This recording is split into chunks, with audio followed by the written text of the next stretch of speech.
Hi everyone, it's Jeff here from Avada. In this video, we'll be looking at how to use the Avada Builder options. These options control how Avada Builder loads, what elements are enabled, plus a lot more. Don't forget to subscribe to our YouTube channel and click the bell icon to be notified of all new content. Okay, let's begin. You'll find the Avada Builder options from the Avada dashboard under Options, Builder Options.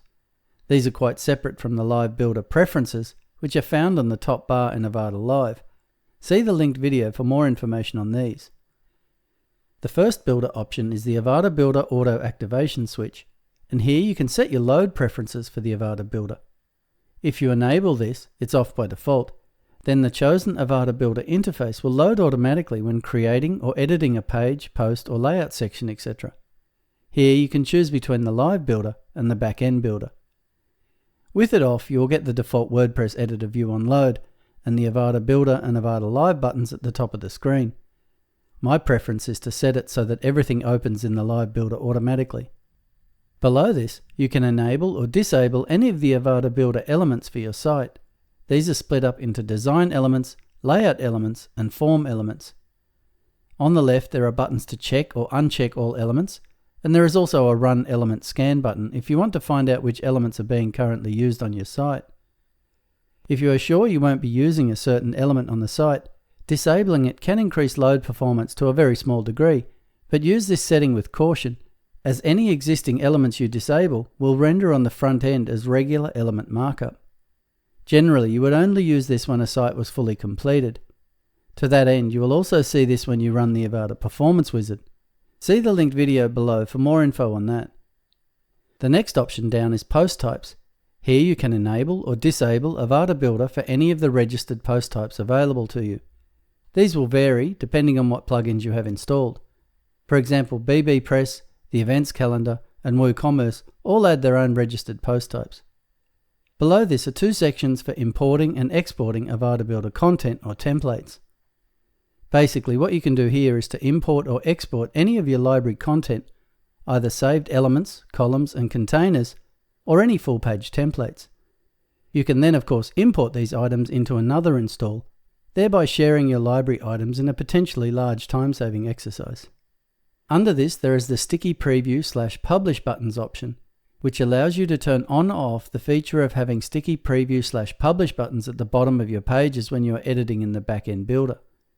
This saves you from having to scroll all the way back to the top to publish and preview pages. But if you want to turn it off, here's the place. Then comes the Remove Empty Attributes option. You can set this to on to remove any empty attributes from elements at saving. This will reduce the code base of the page. We definitely recommend this option, particularly when starting new projects.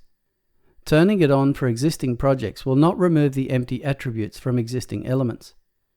Under this is the Remove Avada Studio Content option, which removes any previously imported Avada Studio content. As the description mentions, this should be used with caution if you have any Studio content in use on your pages, so see the Avada Studio documentation link below for more information on this. Below this is an option to share non-personal usage data with us, which is collected to help us better understand the technical limitations which Avada must be built to meet. You can toggle it off to opt out, but it's very helpful for the development process of Avada. Finally, at the bottom of the options we find the Role Manager. This allows you to manage access to various Avada components on your site based on WordPress user roles.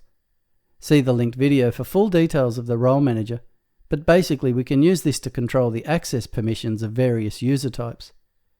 If I open an editor's permission, for example, we can see there are a range of areas we can control permissions to. In this case, everything but the global options, Avada Prebuilts and Avada Studio are enabled by default. But if we wanted to remove certain permissions, we could just uncheck them.